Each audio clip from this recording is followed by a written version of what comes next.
Shalom and welcome again to the Old City, to Yerushalayim. Let me just see if I can play with these lights a little bit better. Today is June 15th, the 5th day of Tammuz. I want to focus on the concept of anger. We're in the midst of a lot of frustration.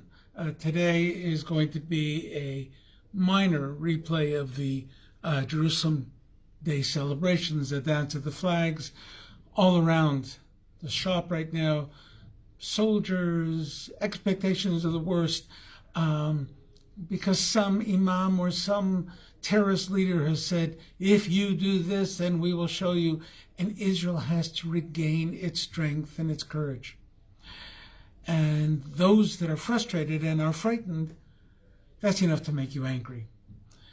We've just finished an election where a party's being elected, where a mix of all types of parties that don't share any ideology. In fact, a lot of their ideology conflicts one with the other, but they threw all that out.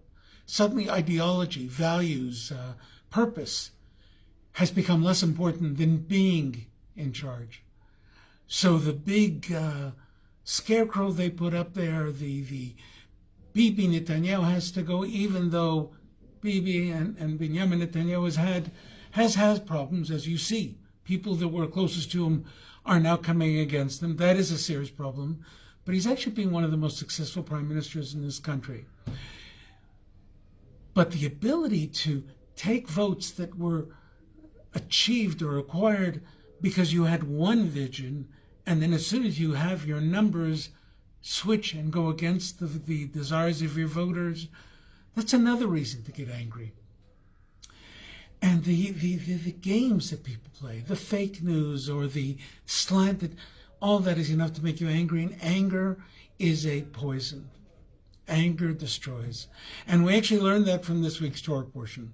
So we're doing the Torah portion of Chukat, Numbers 19:1 and 22:1.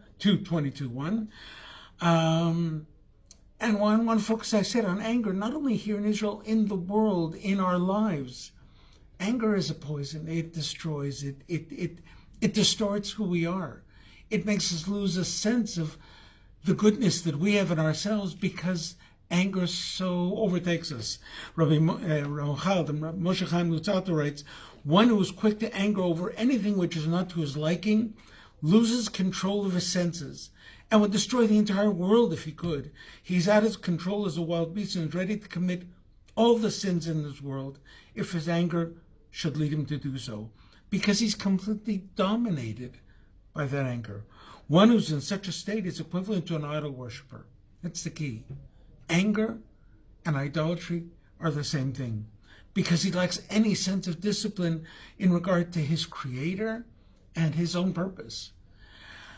The Ramban writes to his son the following advice: whoever flares up in anger is subject to the discipline of Gehenna. As it is says, cast out anger from your heart, Ecclesiastes 12:10. And by doing so, remove evil from your flesh. And he says, once you've distanced yourself from anger, the quality of humility will enter into your heart. Humility cannot abide the same space as anger. And humility leads to the fear of God. So let's move forward. Anger has a whole long history in humanity. If we go back to Genesis,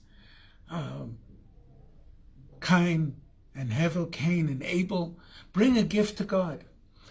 Abel brings the best of his flocks. And Cain, the verse says, he brought of his fruits. He didn't try to give God the best. He brought whatever he could pick up. And God doesn't accept that gift because of what he wanted from Cain was what he received from Abel, his heart. And Cain is very angry. And the verse goes on to say, why are you angry? Why is your countenance fallen? If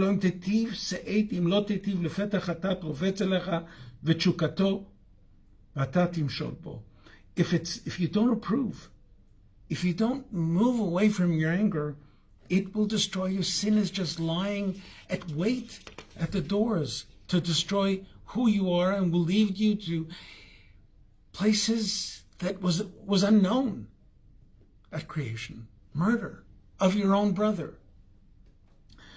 So we see something similar happening in this with Torah portion. Moshe, the children of Israel arrive at the wilderness of Sin, and they begin to complain. Again, they can begin to complain about water.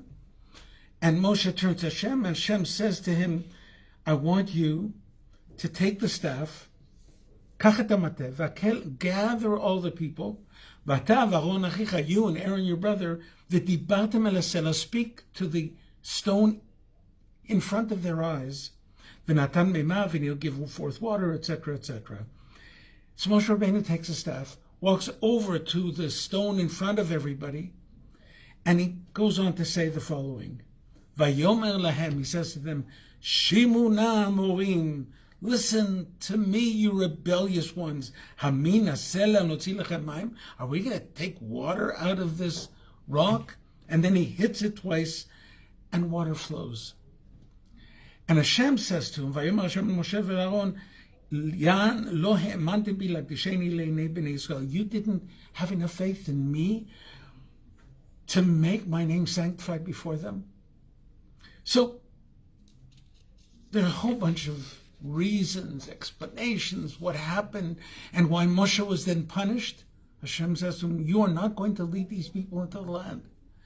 So what did Moshe do? What was he had hit the rock once before, and Hashem told him to hit the rock. Is it simply disobedience?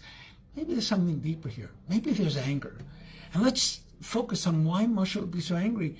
Several verses before, we find out that his sister, Miriam, the one who watched over him in the Nile, the one who was his caring sister, who took care of him when Yocheved, the mother, could not, she just died. And the verses go, Miriam died and was buried there, and the next verse says, and the people complained about the water.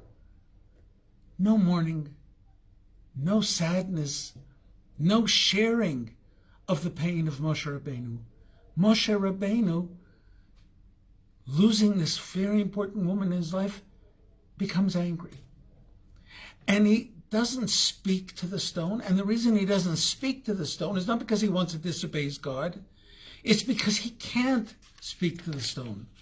In order to speak to the stone prophetically, anger is the last thing that should be in your soul. You can't be angry and speak prophetically.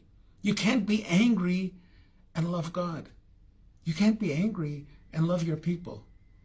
And it's that anger that caused Hashem to say, that's it. You can't be the leader of these people. They're going to fail again and again. You cannot let anger control you. And that's a great lesson for all of us to learn, because we all are going to have to gather some patience, to gain some strength, to get past our own anger, whether it's on the national level, the world level, in our own relationships, at work, whatever it is. Anger is the idolatry that is the antithesis of God. And the Torah teaches us very clearly, you want to speak prophetically, you want to hear prophetically, you want to think prophetically, you want to think with Hashem's purpose in your world, do everything you can. Count to 10, take a breath, drink a cup of water, whatever it is. Anger is that dangerous a poison.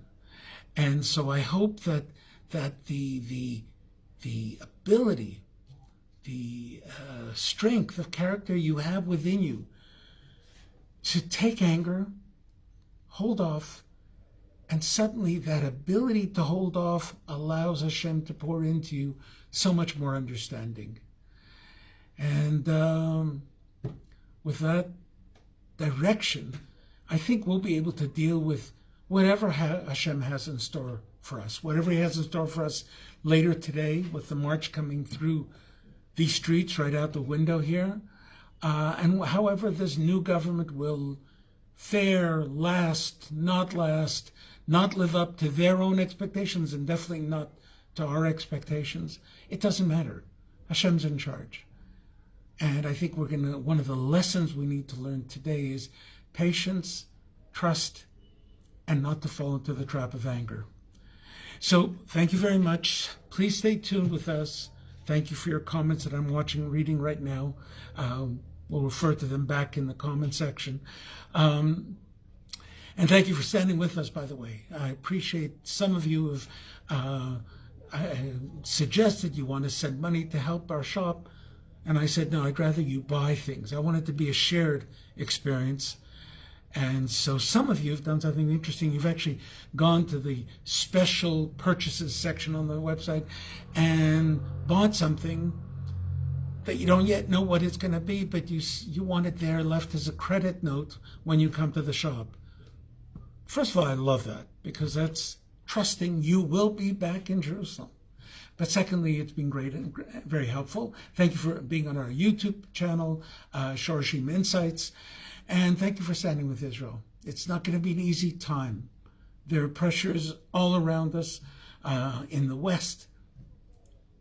Around us, the drums of war and the drums of victory of jihad are beating again. The answer is not going to be anger. The answer sometimes is zeal and being faithful. But anger you lose control. And when you lose control, you don't have room for anybody, anything, and especially not for God.